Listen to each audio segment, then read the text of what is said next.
So, first of all, those that are saying that I lost because I have a position on climate change, which basically is that it's a real issue and that the government has a role in solving it. I think carbon pricing is the best solution.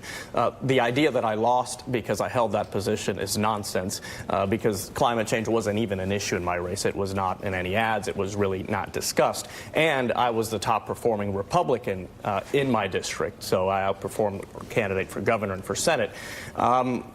Yes, it's going to be harder to get some consensus, at least on the House, on climate change because a lot of these Republicans like me lost their election. However, I will tell you that looking back just 3-4 years, there's been great growth on the Republican side of the aisle on this issue. We had over 40 Republicans sign on to the Bipartisan Climate Solutions Caucus.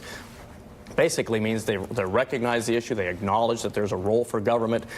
That's a long ways from where we were just a few years ago, where no Republican was even willing to acknowledge the term climate change. So I think we're moving in the right direction, even though there's a small setback here as a lot of Republicans got swept away. But as this issue becomes real and evident at the local level, like it is in South Florida, we get tidal flooding, sea level rise.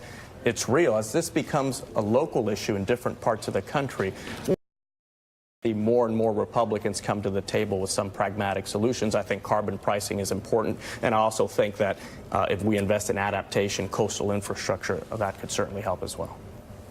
All right. Thank you so much, Congressman. It's great to have you here. And the Congressman has joined a board that is of conservatives that actually is seeking solutions for climate change.